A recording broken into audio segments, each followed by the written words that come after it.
అయా వేదిక మీద ఉన్న బిడ్డలందరిని బట్టి నీకు వందనాలు. ముఖ్యంగా పెండ్లి కుమార్తె పెండ్లి కుమారుని బట్టి నీకు స్తోత్రాలు తెలుస్తున్నాను ప్రభా. ఈ కార్యక్రమం మనం మరొకసారి మీ చేతులకు అర్పిస్తూ యేసుక్రీస్తు నామమున వేడుకున్నాము తండ్రి, ఆమేన్. దేవునికి మహిమ కలుగును గాక. పిల్లలు మన మధ్యలో దేవుని యొక్క లేఖనాలు కొన్ని వచనాలు మనం చదువుకుందాం. ఆదికాండము 3వ అధ్యాయము 4వ వచనం వరకు చదువు పాస్టర్ గారు చదువుతూ ఉండగా మనందరం శ్రద్ధగా విందాం.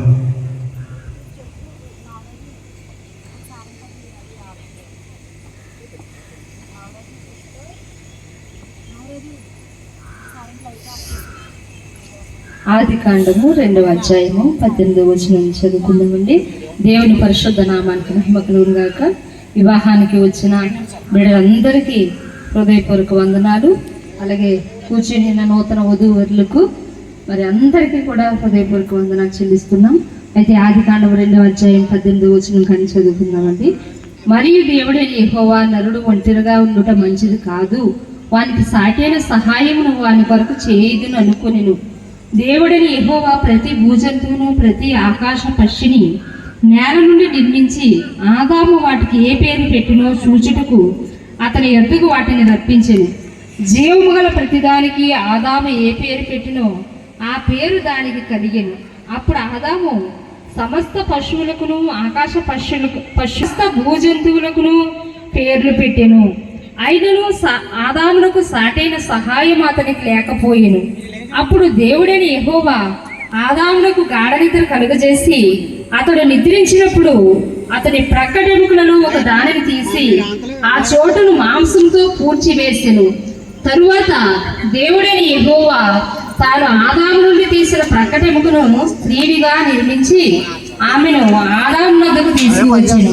అప్పుడు ఆదాము ఎట్లనెను, నా ఎముకలలో ఒక ఎముక, నా మాంసములో మాంసము, ఇది నరునిలో నుండి తీయబడిన గనుక నారి అనబడును.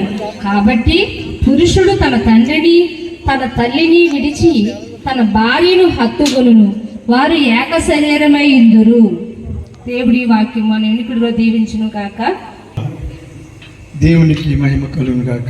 అదేవిధంగా ఎఫెసీయులకు రాసిన పత్రిక 5వ అధ్యాయము 31 నుంచి 33 వరకు దేవుని బిడ్డలారా నేను చదివి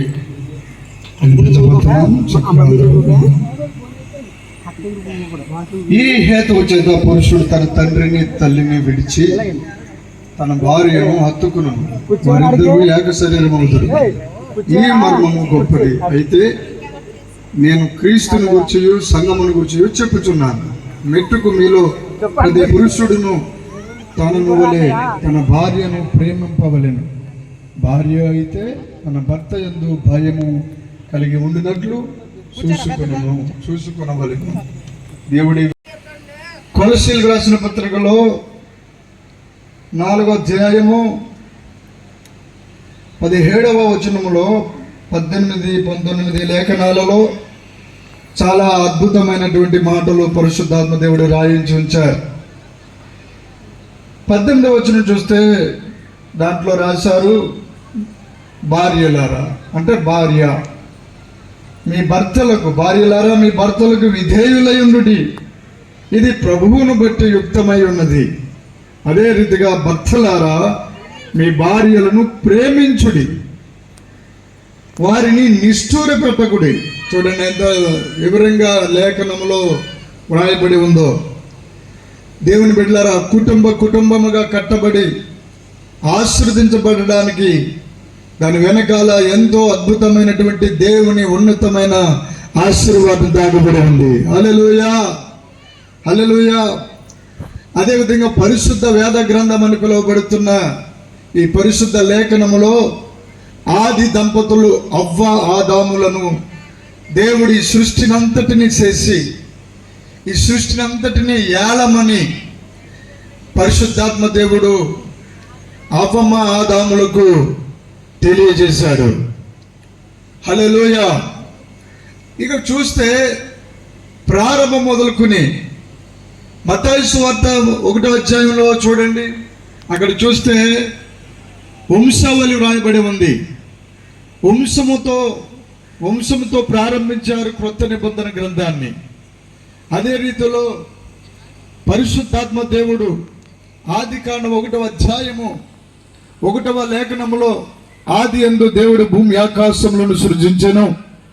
ఆ తర్వాత నిరాకారంగా శూన్యంగా ఉన్న ఆ ప్రదేశాన్ని అంతటినీ దేవుడు అద్భుతమైన సృష్టిని చేసి ఆ సృష్టిని ఆదాముని ఏలమని దేవుడు తెలియజేశాడు. ఈ దినమున ఆనాడు ఆది నవ దంపతులను ఏ రీతిగా అయితే దేవుడే పెళ్లికర్తగా, దేవుడే ప్రధాన యాజకుడై ఉండి జరిపించారు. అది ఒక అద్భుతమైనటువంటి ఆజ్ఞగా, ఒక గొప్ప ఆశీర్వాదపు వరముగా ఈ భూమి మీద మీరు ఫలించి నిండి అభివృద్ధి చెందండి అని చెప్పారు. దేవుడికి స్తోత్రం కలుగును గాక. హల్లెలూయా. అలాగే మరి పెళ్లి కుమార్తెకు దేవుడిచ్చిన గొప్ప ఆశీర్వాదం ఏంటంటే, ఒకరు విధేయులై ఉండాలి, ఒకరేమో ప్రేమిస్తూ ఉండాలి. ఎవరు ప్రేమించాలి? భర్త ప్రేమించాలి. హల్లెలూయా. మరి మోజెస్ కిరణ్ గారు ప్రేమించాలి. అదేవిధంగా మరి మా కూతురు రమ్య బిడ్డ ఏమో విధేయురాలై ఉండాలి. దేవుడికి స్తోత్రం. హల్లెలూయా.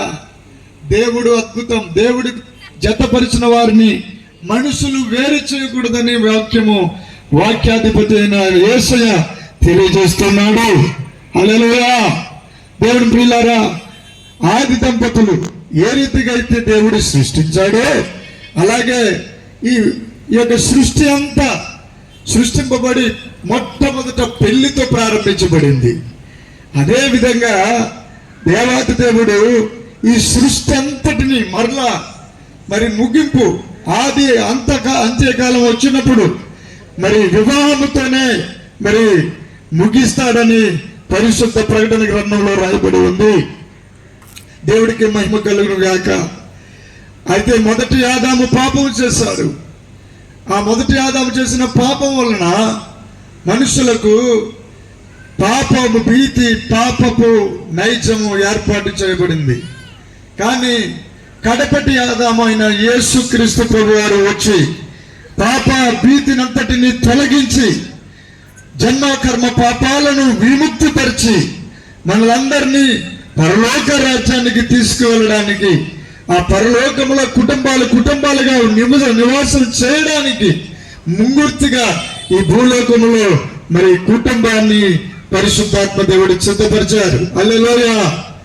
దేవుడు మన లేఖనాల్లో ఇందాక మనం చదువుకున్నాం, వారి తల్లిని తండ్రిని విడిచిపెట్టి వారి ఏక శరీరం అవ్వాలి, ఏక శరీరులు అవుతారు అని రాయబడి ఉంది. అవును, పరిశుద్ధ గ్రంథములో రాయబడినట్లుగానే ప్రపంచమంతా మరి ఎన్నో కుటుంబాలు కట్టబడుతున్నాయి. అదేవిధంగా ప్రేమించబడి కట్టబడిన వారు ఇంకనూ ఎంతో వర్తిల్లుతున్నారు. ఈ దినమున ఇక్కడ ఉన్నటువంటి నవదంపతులు ఒకరినొకరిని ప్రేమించుకోవాలి. ఆ ప్రేమను అతి త్వరలో చక్కని బిడ్డను మరి ప్రపంచానికి జన కుటుంబ సంబంధమైనటువంటి ఒక కుటుంబాన్ని కట్టాలని ప్రభు పేరిట దేవునికి అప్పగిస్తున్నాను. మన